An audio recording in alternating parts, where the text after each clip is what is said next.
Chapitre 10 du livre « Crise de conscience » de Raymond Franz. Ce chapitre est important car 1914 est la pierre angulaire de tout l'argumentaire ou l'essence même des TJ. Et pourtant si on est honnête, cette date a dû être revisitée, non à la lumière qui va croissant quand même à dire de façon inappropriée les TJ, mais plutôt à l'obligation des faits. La génération de 1914 souvent modifiée au gré de l'histoire n'est pas celle des gens vivant à cette année comme dit dans un premier temps, mais aujourd'hui que tous ont disparu, cette génération est celle qui a connu celui qui a connu une personne qui était en vie en 1914. Cette explication est géniale de bêtises mais marche super bien car avec cette explication, on peut la faire perdurer ad vitam aeternam. Lecture des extraits. L'année 1914 fut désignée comme le point final des prophéties chronologiques de l'organisation de la Watchtower. Aujourd'hui, depuis environ 8 décennies, cette même date sert de point de départ à la prophétie qui est la motivation principale créant l'urgence dans les activités des témoins de Jéhovah. J'ai demandé au collège, si les paroles de Jésus s'appliquaient à 1914, est-ce que les seules personnes qui pouvaient espérer les voir s'accomplir étaient des adolescents ou des enfants encore plus jeunes? Je n'ai reçu aucune réponse précise. Le coordinateur du comité de rédaction, Lyman Swingle, fit le commentaire suivant, « D'accord, si c'est ce que vous voulez faire. Mais vous savez bien, pour finir, que pour tout ce qui concerne 1914, les témoins de Jéhovah ont tout reçu, sans exception, des seconds adventistes. » Mon commentaire. Et oui, ce collège central de l'époque n'arrivait pas à déterminer à partir de quel âge la génération de 1914 était concernée, ce qui est normal, car selon la réponse, plus le temps passerait, plus l'explication ne serait plus vraie. Les gens vieillissent et meurent. Par ailleurs, petit rappel que les TJ passent sous silence, leur origine est bien l'Église adventiste. Donc dans leur propre définition du mot secte, qu'est secte ceux qui se sont coupés d'une église établie pour suivre un homme, les TJ collent complètement à leur propre définition, ils se sont coupés des adventistes et suivent un collège central composé d'humains. Retour aux extraits.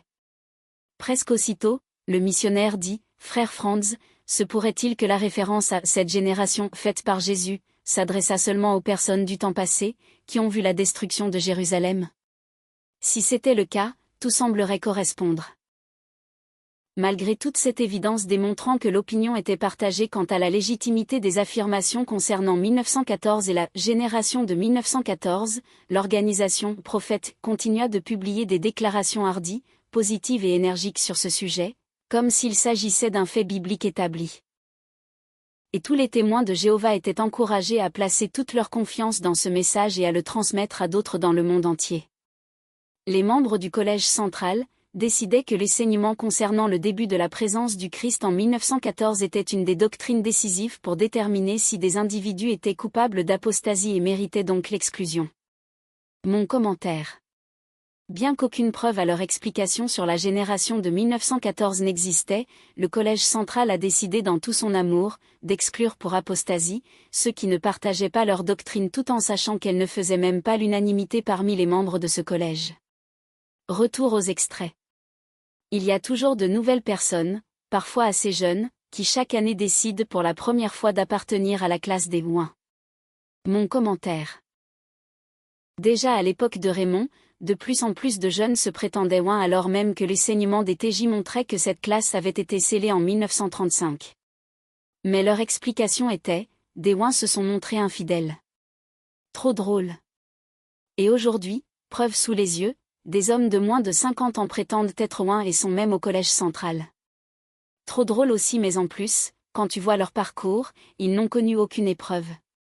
Or la Bible associe les frères du Christ à ces souffrances.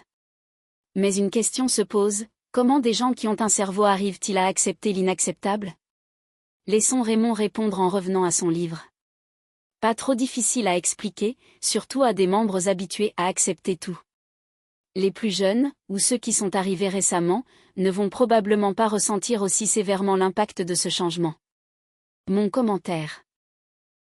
Et oui, les TJ sont conditionnés, c'est vraiment le mot et il suffit de lire leurs publications d'études pour s'en convaincre, conditionnés donc à croire qu'ils sont dans la vérité, que le collège central est le canal de Dieu sur terre et que par conséquent, ne pas le suivre c'est rejeter la direction de Dieu. Quant à chaque réunion, c'est ce que l'on vous dit, sans vous en apercevoir, vous êtes conditionné. Et puis, Nombre de TJ de l'époque sont morts et les nouveaux n'ont pas connu cette période de trouble, donc pour la plupart cette organisation est merveilleuse de vérité. Si vous avez besoin de références, je vous en donne quelques-unes prises au hasard, dans les TG d'études. Avril 2024. Février 2024. Octobre 2023. Juillet 2023. Mars 2022. N'hésitez pas à les parcourir, c'est édifiant de bêtises que l'on ne peut voir quand on a la tête dans le guidon. Retour aux extraits. Les dirigeants savent qu'ils ont régulièrement refusé d'endosser l'entière responsabilité de leurs erreurs. Ils ne veulent pas avouer que les adeptes n'y sont pour rien et qu'ils mettent leurs espoirs dans certaines dates, uniquement parce que les dirigeants de l'organisation leur fournissent des informations clairement destinées à attiser de tels espoirs, et que les dates mentionnées, toutes les suppositions, les conjectures, les spéculations et les calculs liés à ces dates, provenaient, non pas des adeptes, mais des dirigeants. C'est comme si une mère disait de ses enfants qui ont une indigestion, ils n'ont pas fait attention à ce qu'ils mangeaient, alors que les enfants ont simplement mangé ce que leur mère leur a servi.